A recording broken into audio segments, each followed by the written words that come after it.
Okay,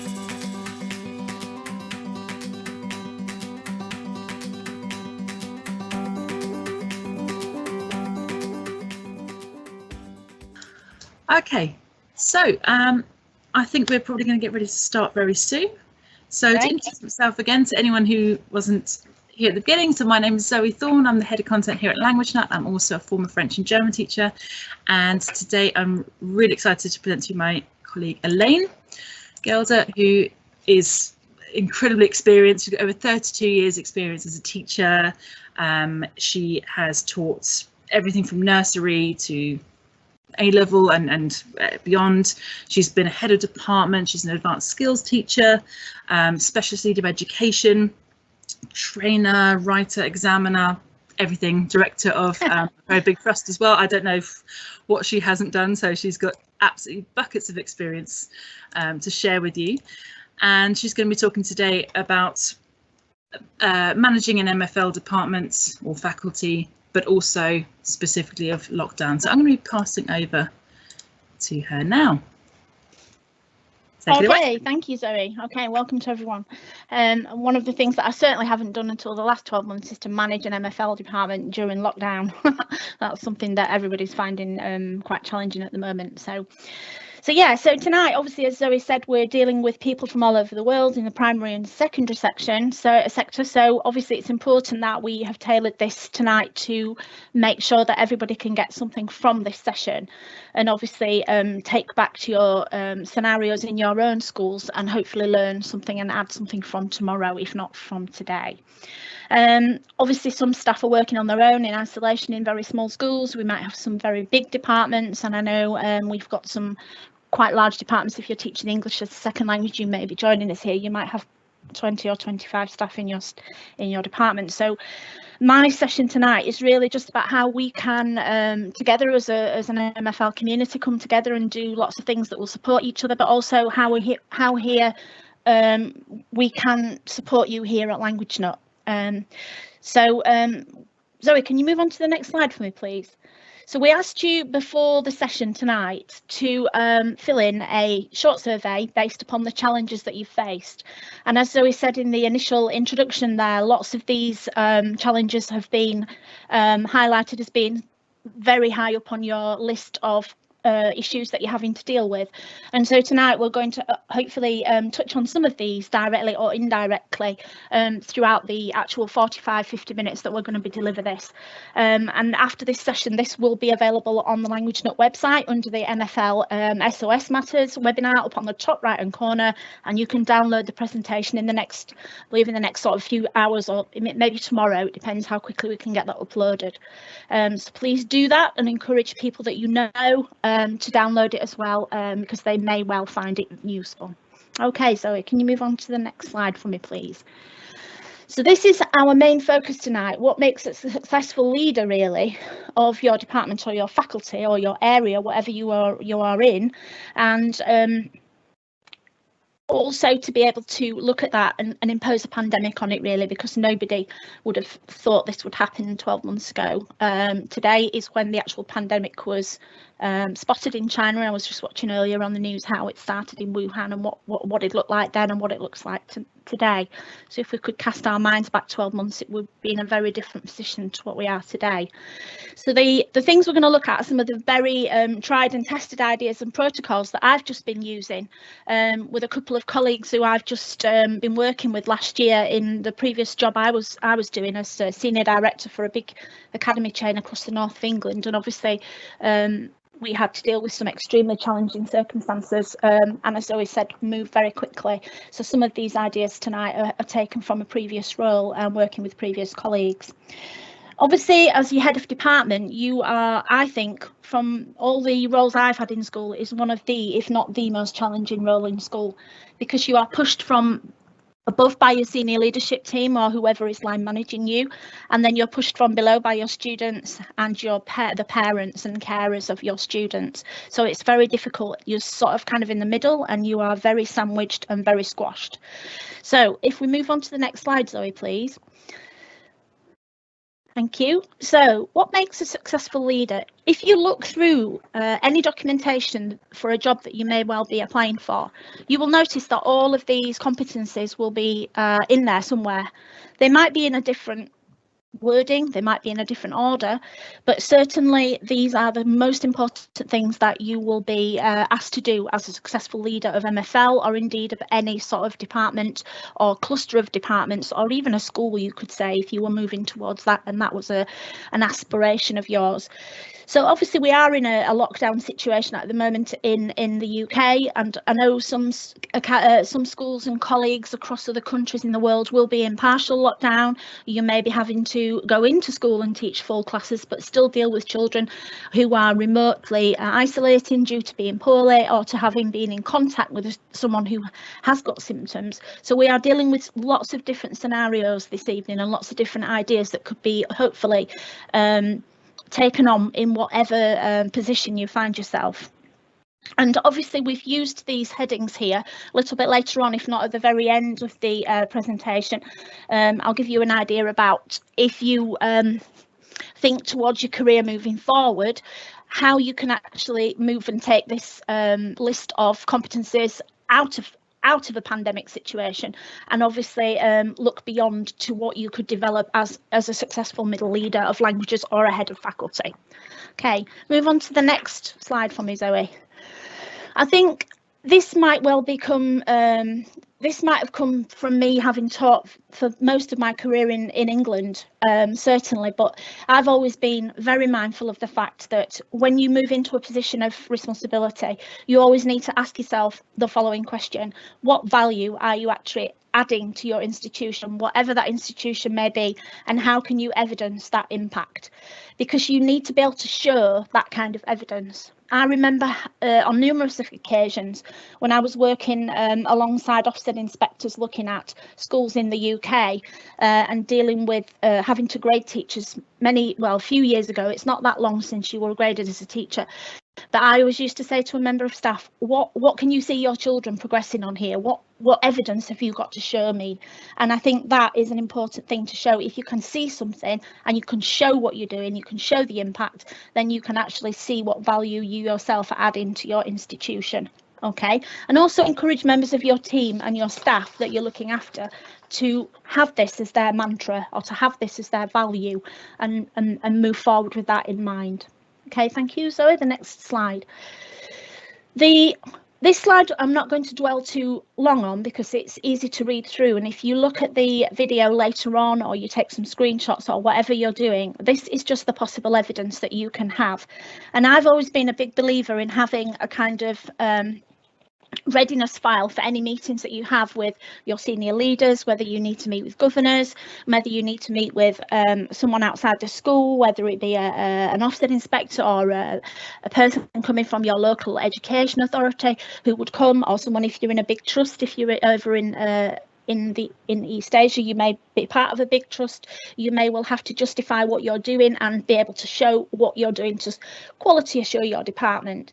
And this is a list of things which I think would be useful. You could keep this electronically, or you could keep this as an actual file, but you can then take it with you, because this would be a working document.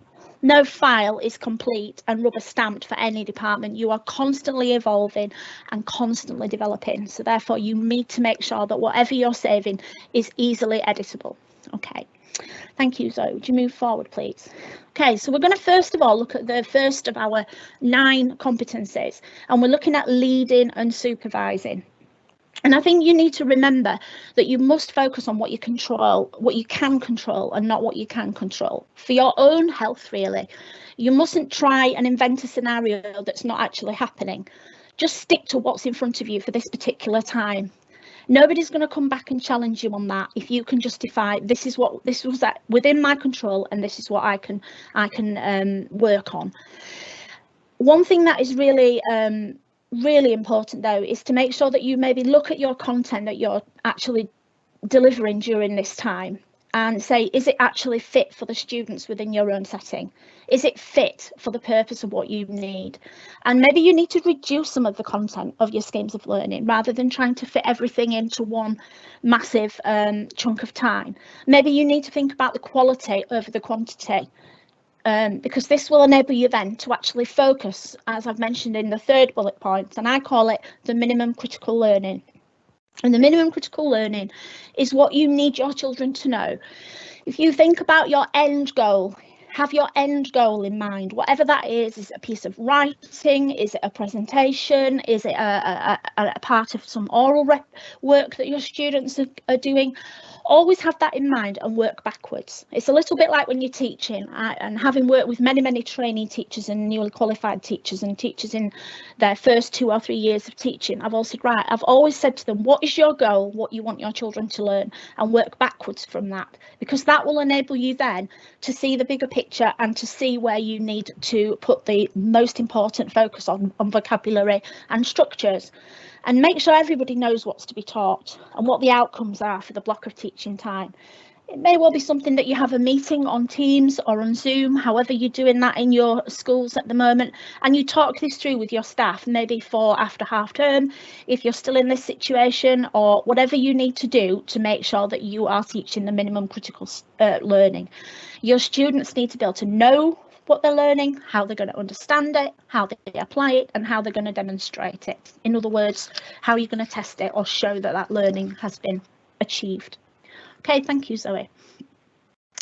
And of course, here we have at the bottom from Language Note. This is a screen capture taken from one of our topics of illness, and here we have a learn, practice and test, and this helps you to be able to do that if that's what you if you can decide which topic you're teaching. You can then see that the students can learn it, they will practice what they've learned and then test it, and there you will know what the outcome is. Okay, thank you, Zoe. The next slide is really about thinking about, I think there's another one on there, Zoe, as well, if you wouldn't mind. That's it. Okay, thank you. Oh, sorry. Go back. Yeah, I think you need to make sure that you delegate to your staff. You could say one member of staff could be in charge of looking after one year group, or maybe one part of a unit for that year group, and they would be responsible for uploading that particular material, whether that be weekly or fortnightly, or on many occasions it may well be that you are putting it up online for the children to do maybe even an hour before. But I think that you need to be mindful of that you need to make sure that you delegate responsibility for who is actually uploading the materials. Very difficult if you are on your own in one department, and this may well be a challenge for you, which in some scenarios you may well have to maybe see if you can join up with another member of staff, or whether even there is possibly somebody in your school, for example a teaching assistant, who you could liaise with, who could possibly upload for you if you told them what they needed to upload. One idea that I've tried in my teaching is obviously splitting a year group or a class, so you may well have 30 children in the room and putting them into breakout rooms, and there's lots of different online platforms out there that allows you to do this. You can pop into the breakout room and work with the children, or if you, for example, are responsible for mentoring a new colleague to the school or a new member of staff, you could maybe instead of meeting with them each week, you could maybe decide, right, next week we'll my free coincides with this particular lesson, so I will pop in and do some team teaching with you, because that would support the pedagogy of your younger member of staff or your new member of staff. The real USP, I think, for us at Language Note is that you can actually upload your minimal critical learning to the Language Note site, which for us is great as teachers, because it means that we can tailor the content to what we want. And the minimum number of pieces of vocabulary that you can upload is 8. So you could actually have your students working on your own vocabulary rather than have to think about where am I going to get resources from, or games or online material that's going to be fit for purpose for the scheme I'm doing, particularly if you've written your own course, as I know many of you do, because you feel that's more is better for your students. Okay, thank you, Zoe. If you could move on to the next slide, please. Okay, so now we're moving on to our second competency, which is presenting and communicating. And obviously, when you have information to give to your staff, whether in a pandemic or not in a pandemic, having a year planner broken down into your terms, and as you can see here, this was one of mine that I did a couple of years ago, or half terms or semesters, if you call them that, in your where you are teaching, so that your staff can see what the tasks are for that half term. And you may well then use this as a piece of actual paper and have it all written down and just blow it up and write comments on it. Or you may have this electronically and have it as a live document, which your staff can then add to as the year progresses. Or you may add to this, which again is very useful to have alongside your other documentation, because when you go into a meeting with your senior leader or your line manager, you can then talk through certain aspects of what you've been looking at and dealing with in that particular half term. One of the things that we do regularly as a team at Language Nut is we meet often and we communicate daily, and certainly having coffee or online lunchtime really helps.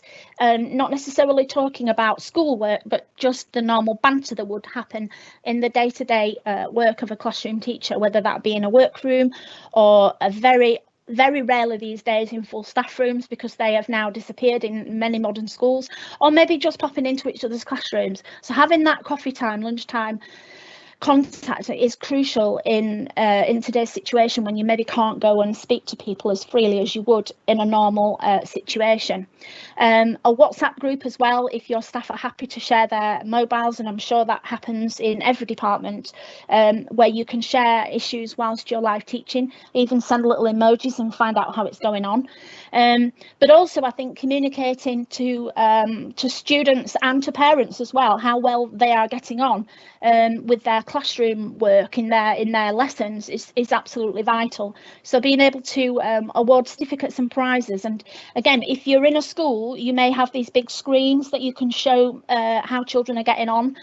You could have you know, Star of the Week, or as some of ours called them, Language Nutter of the Week, or Language Nut of the Week, or just how they're getting on. Or these can be used again in remote assemblies by your head of year or whoever looks after that particular year group or key stage, and for parents' evenings. And if you move on to the next slide, Zoe, we can see here we've got a couple of examples. I think every student in every school loves a shout out, whether that be on Twitter, whether it be on Facebook, or whether it be on the school's website, however you do that. But here you can see on the bottom left, we can see you can look at your school on the Language Nut website and see the school world ranking here. And then in the top right hand corner, you can also see the student world ranking. So again, they are updated every 30 days. And so your students will never feel that they haven't got a shout with a chance, because every 30 days that changes. And I know the trust that I've just left, we set up a league table for those schools within that trust, and they can see where their school is on a weekly basis, so that they can set up a little bit of competition between schools. Okay, thank you, Zoe. Next slide, please. So again, looking at planning and organisation, I think it's really important to establish a student netiquette, which is how they're going to behave. What is the etiquette they will have when they're on the net? So they need to understand that they are going to be presented to, and they're going to have to collaborate. They need to be kind and be an active listener, and that in itself allows your students to engage with the learning much more, with a much more understanding of what's expected. And there is absolutely nothing wrong with establishing that and actually reminding them that at the beginning of every lesson, when you come online, or whether your students are online and you are teaching at school, which is often the case and has been certainly last term, and you've got people dialing in. It's really important to understand that, and that if that doesn't happen, then they will be either dealt with by someone else outside the lesson, or they will be asked to leave the lesson and will face the consequences following the lesson.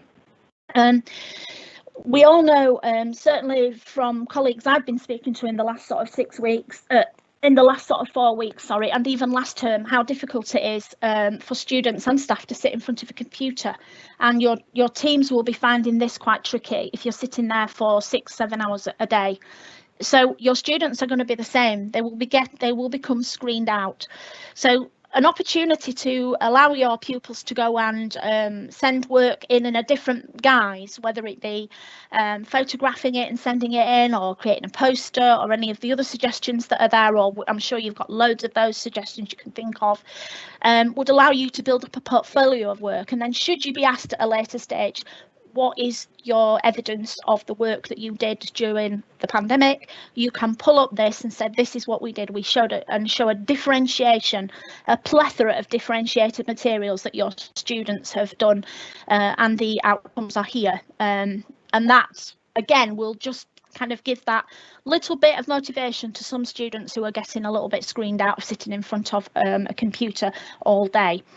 Another thing that we've certainly done is, in previous experiences, to teach, maybe, yes, you teach a live lesson, you might pre-record a lesson and leave an exit ticket for your students to complete, and somebody could be in charge of picking those up and actually looking to make sure that certain students have not missed the lesson, and passing that on to someone if that's the way it works in your school, or to maybe look at the exit ticket and see, right, what are the misconceptions, what things have not been understood very well, and what do we need to maybe address to make sure that happens. And again, if you use Language Note, and being able to use Language Note, you will be able to directly direct your students to the particular misconceptions on the Language Note website, based upon what they're telling you from their exit ticket. And one thing I'm doing at the moment, because I'm doing some teaching at the moment, is actually maybe teaching 10 minutes and then staying online for some students. So some students might be able to go out, just do some work, and then come back and ask you any questions online. That again is another way of teaching, rather than just keeping it all the time of 1 hour lessons, 1 hour, 1 hour, 1 hour, which can become, after a few days, quite tiring for the students. And again, if you are doing that sort of thing, the pupils can just put in the chat box a thumbs up or a smile when a section's completed, and you know that that's actually being done. Okay, Zoe, can you move on to the next section for me, please? I think there's 3 photographs on here. Yeah, okay. So one thing that I did in my previous role was we had something called a Vocab Crunch, where, again, this is something if you have pupils who cannot access anything at school, or they feel that they would like to do something a little bit different. It's just all vocabulary. I've taken a picture of that there on my study floor, where you put it all onto 4, and they can actually, you can cut it down the middle, they can just fold it over and have somebody test them on the words. You can cut it up and make pairs. You can do lots of things for that, and you can do that in whatever language you want. And again, I've actually got that in all 3 languages, so if anybody would like a copy of that, I said to Zoe last week when we were preparing this session, I'm more than happy to send that out if you wanted to put something in the chat after this session. And then obviously Language Note, we have AQA French and EdXL. And we have all the vocabulary there done as it is in the specification, and you can practice your vocabulary online in all 4 skills, and be able to also for Key Stage 3, but obviously for Key Stage 4 it is very much in line with the AQA and EdXL exam boards. Okay, Zoe, thank you. Move on. And obviously with Language Note, it supports various areas. So you can see here we've got sentence builders, we've got grammar and verbs, vocab trainer, and exam skills and revision. And again, this is all being updated as we speak. We're always adding to this, but it certainly gives you varied content for engagement, which particularly if you have some pupils who are maybe a little bit less engaged, they could find something on here that would actually, you know, just give them that edge and allow them to engage with the language. Okay, moving on, sorry, keeping an eye on the time there. Okay, another good plus for us at Language Note is that it allows us to give you access to things like open questions for speaking and writing. So as you can see on the left hand slide there, the student would see the question in French, Spanish, German, and you can change the language. You can put that into English if you wish. If you can see at the top, there's a little arrow which allows you to switch it, and you can they can submit their answer and then press submit, and that will come to you for marking.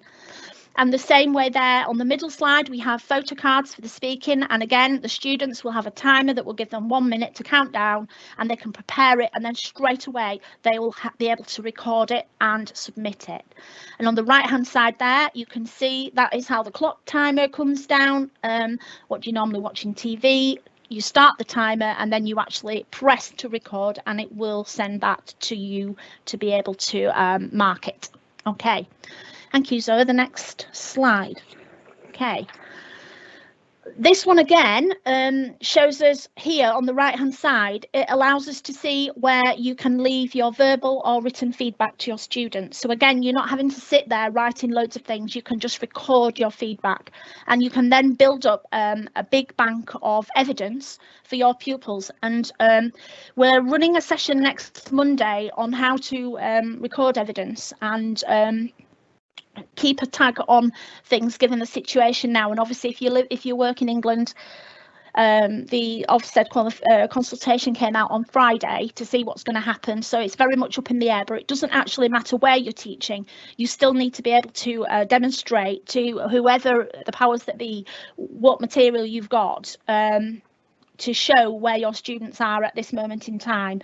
And obviously this is just another section in that big jigsaw to allow you to give that thorough feedback and thorough grade or level, whatever you need to give to support your students. Okay, thank you, Zoe. Moving on to the next slide.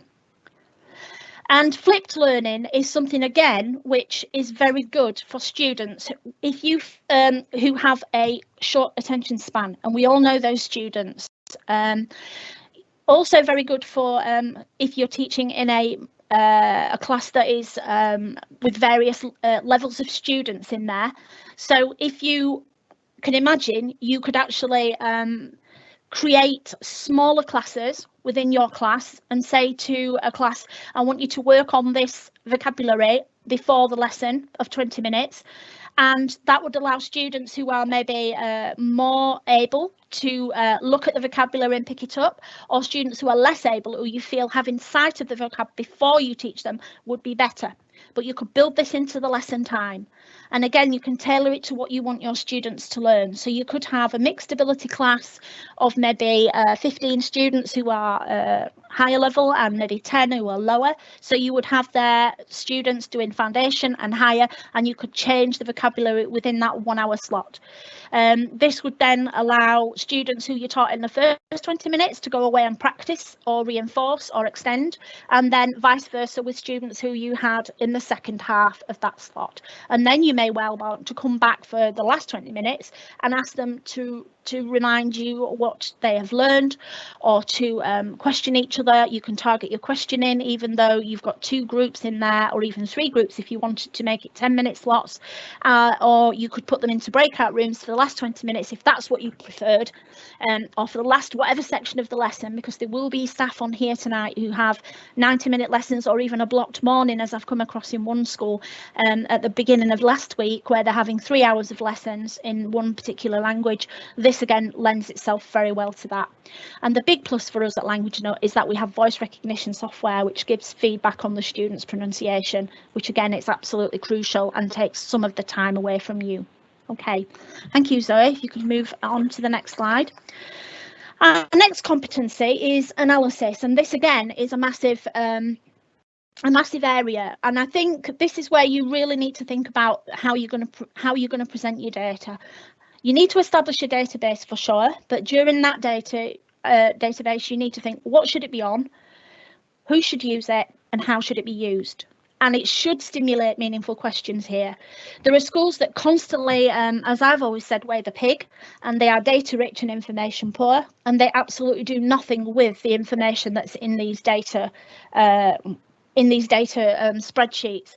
And these are a couple from my previous role working across an academy, that one of whom was one of my language colleagues on the left hand side here. We talked about what we wanted on the database, and we had here, as you can see across the top, you need to maybe strain your eyes a little bit at that, but I've tried to look there. I think there might be another one, Zoe, another slide there. Can you just, yeah, there it is. So you could see the bottom tabs would have certain things on. So you might have an exam paper that you've done, you might have an assessment you've done, it might be a big assessment, a reading assessment, and you can put your actual grades in there.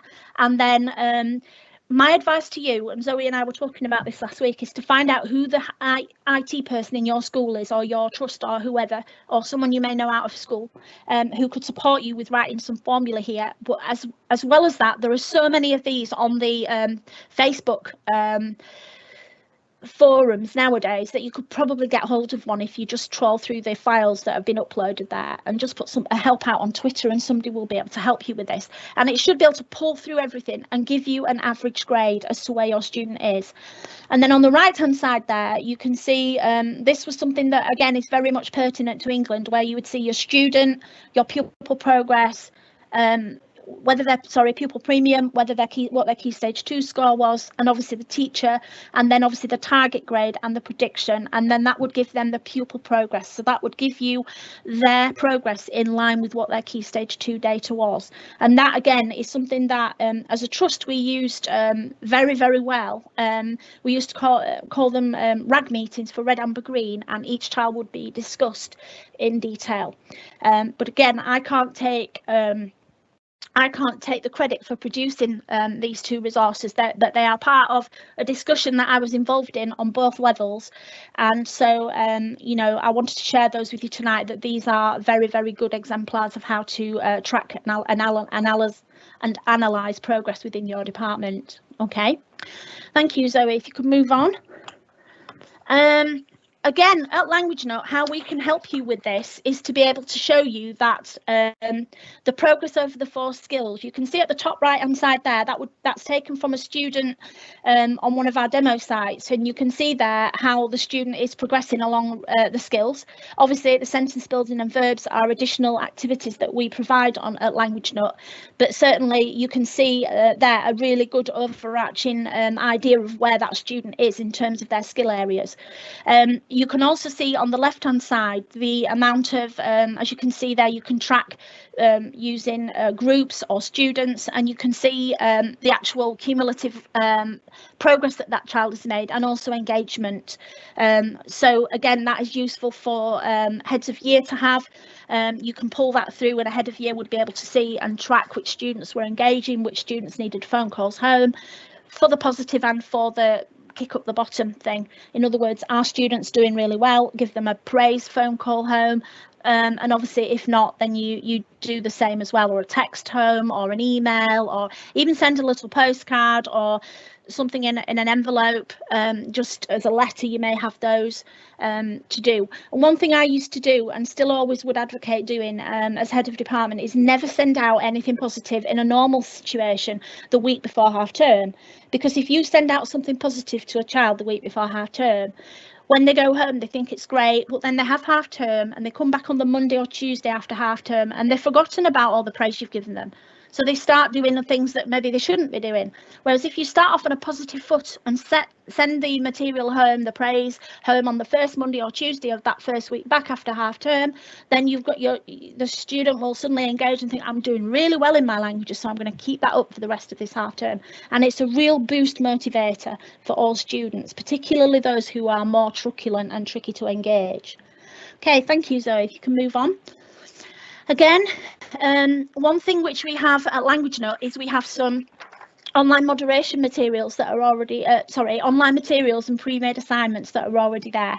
And you can see here I've put a screenshot from one of our Key Stage 3, all 4 skills in 3 levels and 3 activities. And again, you can then see what's available, and you can be able to comment on that either through recording your comments, which if that's more convenient for you, you may have a situation where you have small children at home and it's a little bit more tricky to sit there doing that, but this is there as another alternative to give you that record of information to inform your decision about an outcome.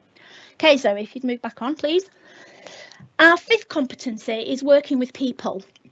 And again, I don't think I need to say much on this slide, but maintaining that team spirit is vital in times of challenge, even in a normal situation. Having a team spirit is so important. Even diarising your own downtime and thinking, right, I'm not going to work tonight, I'm not going to work for the next couple of hours, I need that time, because you don't want to be run off your feet. It's so difficult being the head of department or head of faculty. One thing that we all forget to do is reward our staff and recognise how well they've done. Just by saying that to them is powerful. And if you're in a small department, see if you can team up with another school.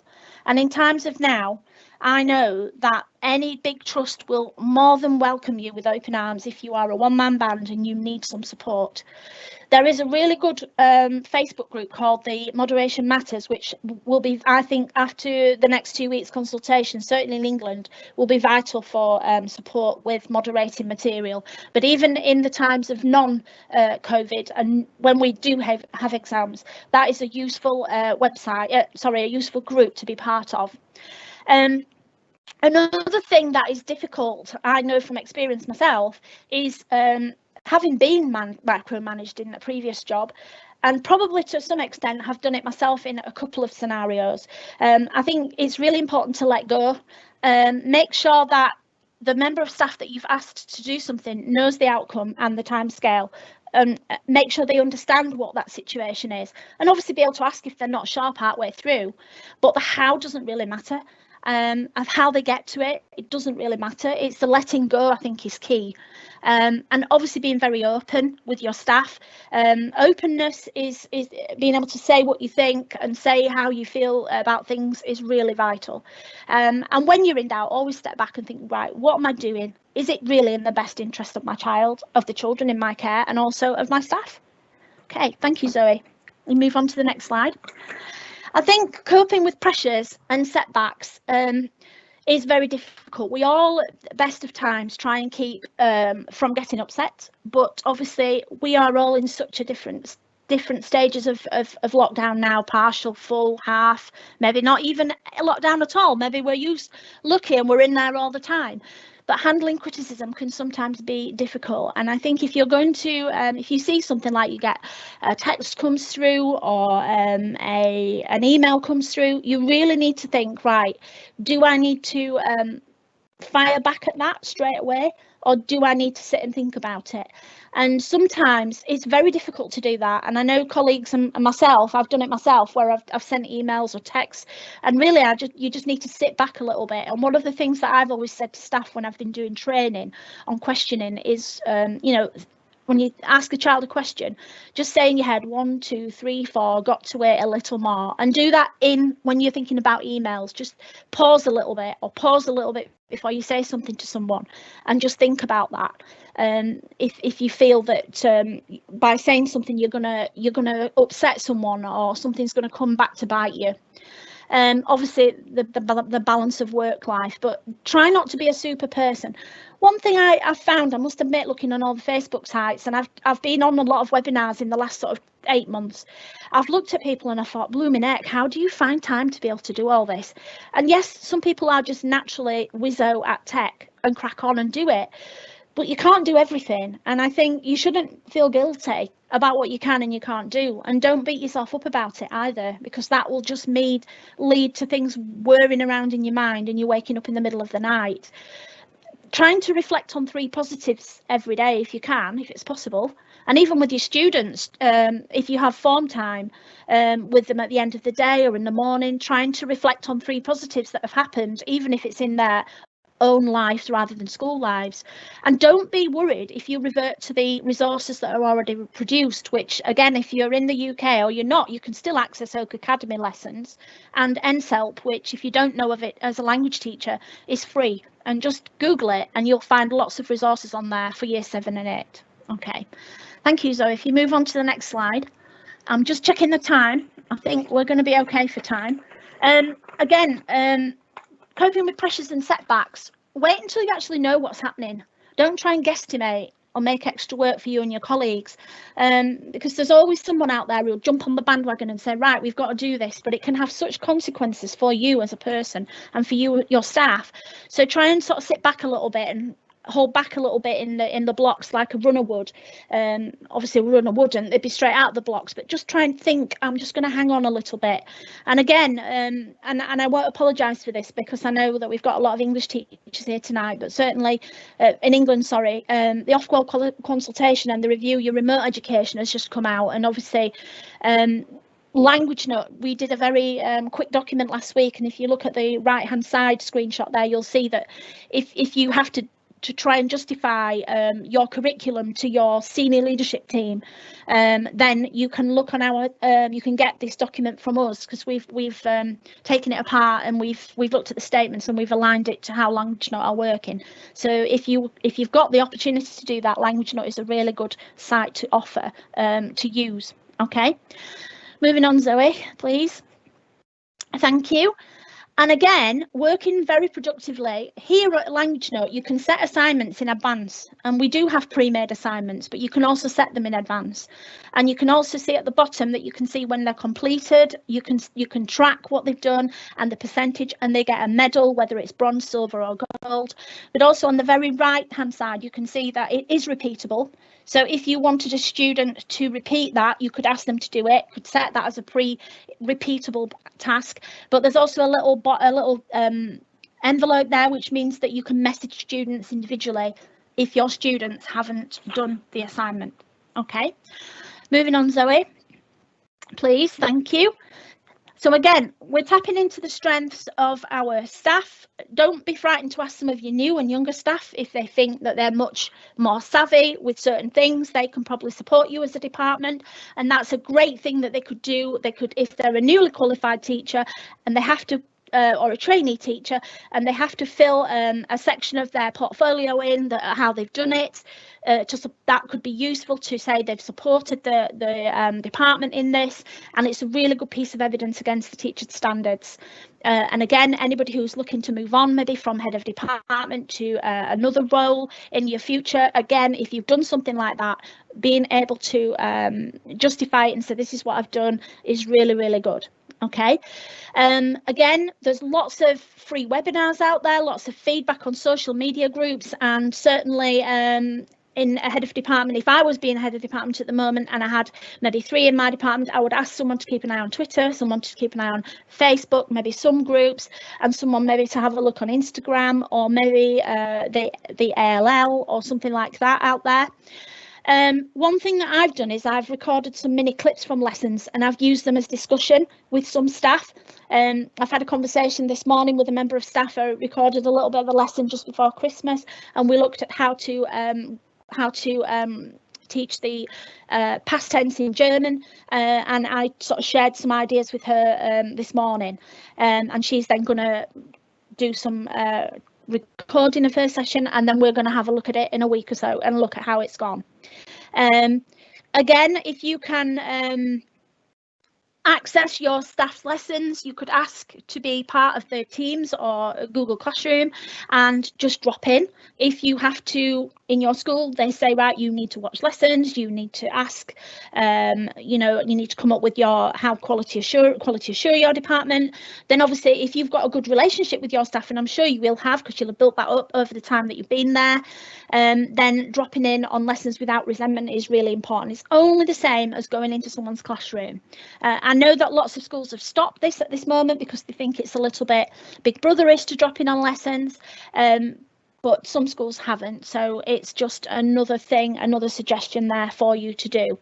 And again, signing up for updates on the exam boards and the subject organisations is another thing to do. So again, going back to if you've got a small group of staff, obviously if you're a one-man person, it's difficult to do all these things, but maybe spending sort of a week on one thing and a week on another thing might just spread out the load for yourself. 1 week on looking on exam boards, one week on that. Okay, and then obviously the Language Note webinars, which we've been putting on since before Christmas. Move on to the next slide, Zoe. These are the Language Note webinars, and you can see here for supporting your learning and research, this is the one at the top that we've done, but if you go onto our website, you can see at the top the MFL SOS webinar series, and these are the ones which are now available. And then once this happens, it will become available via a video link. Okay. And also you can book a demo on there, and you can go onto our blog and contact us. Okay, moving on, Zoe, please. Nearly there.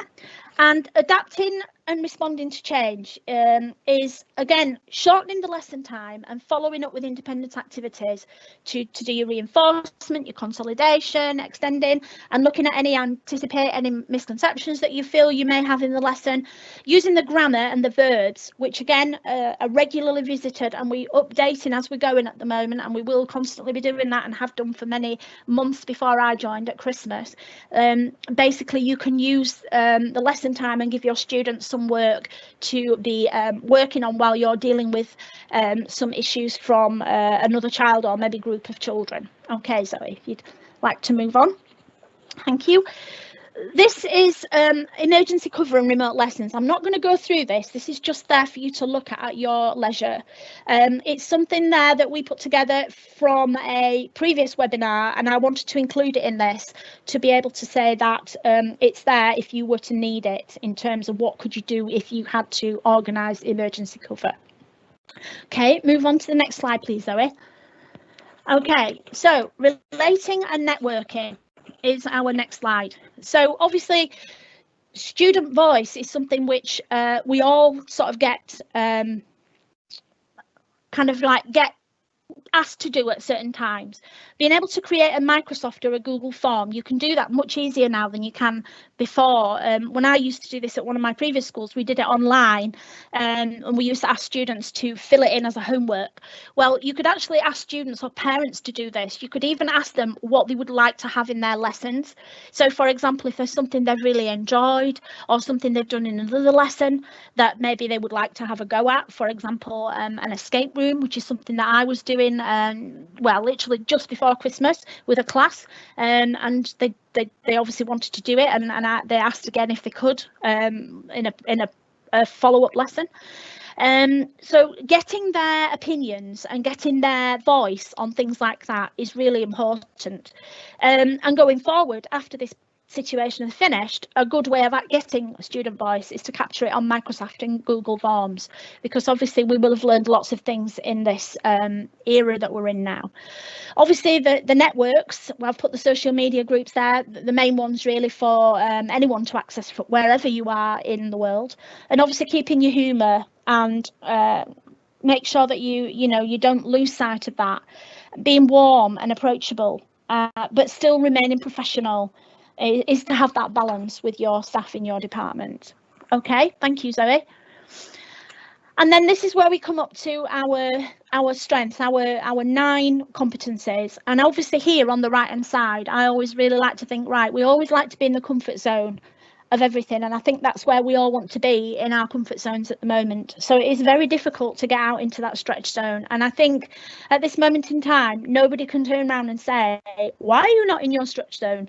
But they can't actually say to you, what are you doing? Because we are all on this massive treadmill of getting students engaged whilst balancing our own health and our own people that we're looking after, because we will all have different scenarios of parents or relatives or anyone that we're also working alongside and helping to keep them healthy, whatever scenario you're in.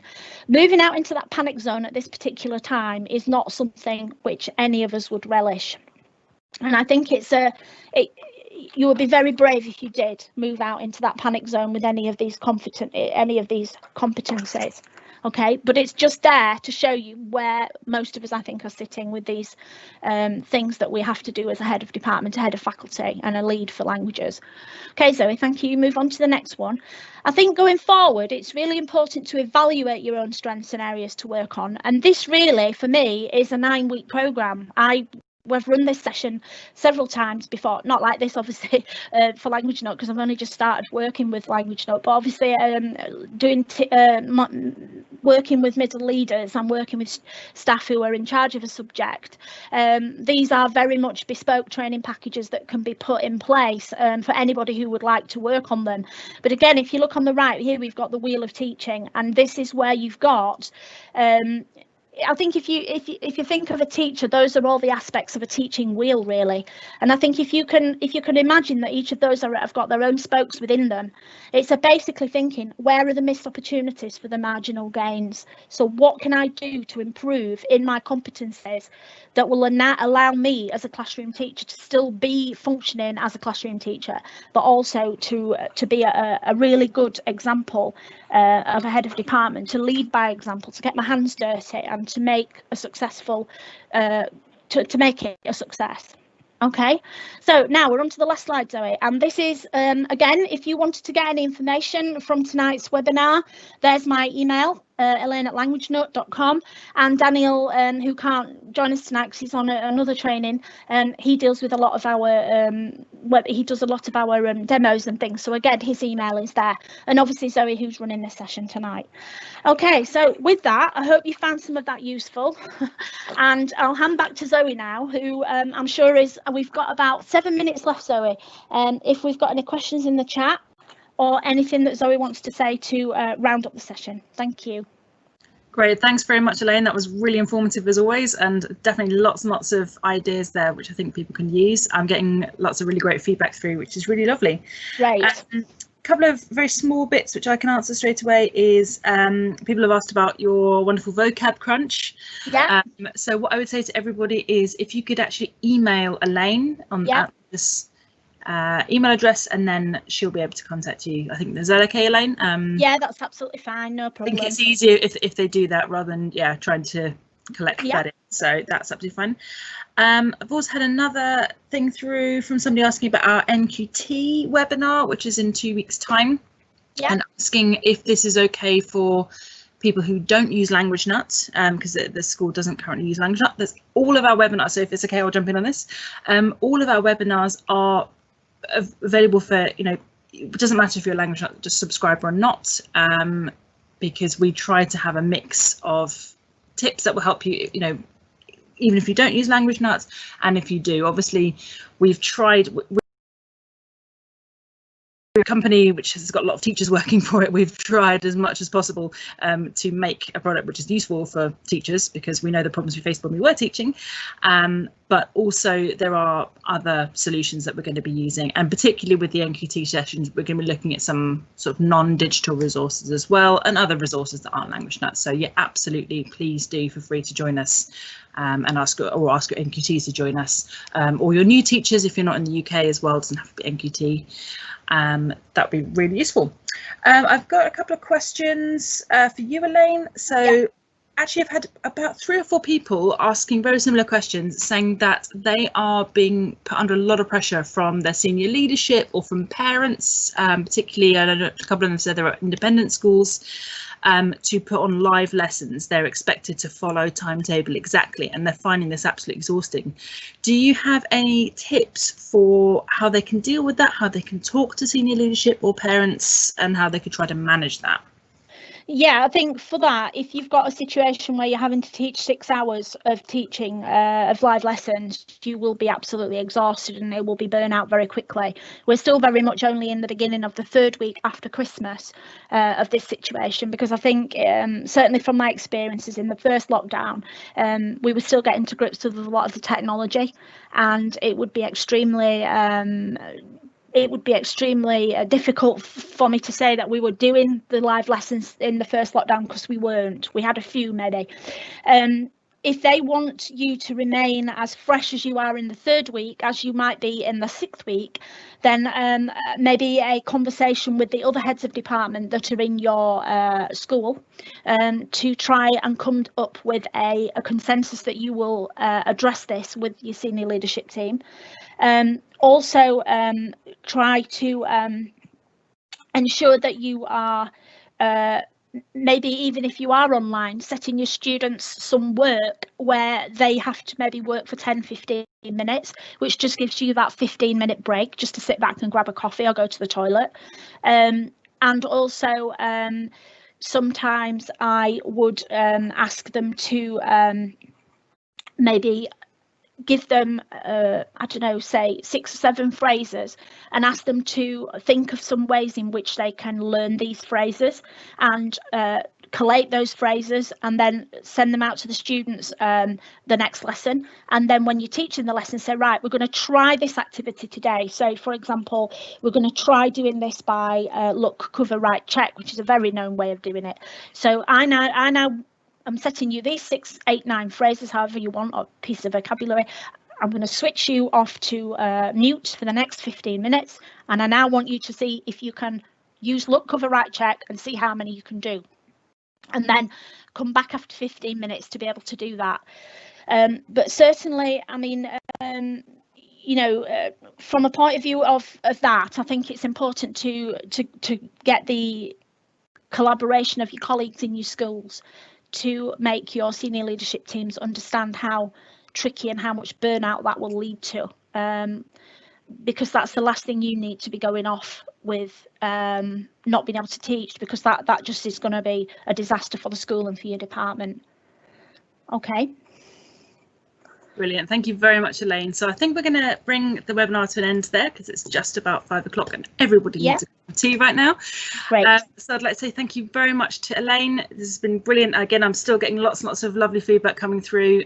Please do email us and let us know if there's anything that we can provide, any particular topics for webinars that you would be interested in. If you go to the Language Nut website, you can see the list of all the webinars that are coming up. But the key dates so far, so tomorrow, next Monday, so we're doing blocks of them on Mondays at 4 p.m. UK time. We've got one called Exam or No Exam. So at the moment, the situation with exams is very unclear in everywhere, and we're getting this through on the survey. Just about everybody is saying they don't know what's happening. They're on, they're off, they're on again, we don't know. So we have got loads of tips. It's going to be Elaine and I talking about lots of things that you can do to prepare for that. So keeping students motivated when they don't know if they're going to have an exam, and collecting your evidence, expanding on that a little bit more in all the different skills that you can use to make sure that if there aren't exams and there are different sort of teacher assessment grades, or we don't know if you're going to need evidence, what you can do for that. So being covered in all eventualities as possible. And then in 2 weeks' time, as I mentioned before, is the one for new teachers or NQTs, or even actually RQTs, if they're interested as well. So that's me a bit more general about different aspects of that, because we know it's a massive step up from your training year when you're your first year as a proper teacher. So we've got a load more planned for after that as well, but that's going to be their next batch. Any questions that you have, please do email Dan, Elaine, or myself. So it's zoe@languagenut.com, and we'd love to hear from you. So thank you very much. Go and enjoy. Thank you. Have a nice evening. Yeah, thank you. Bye. Bye.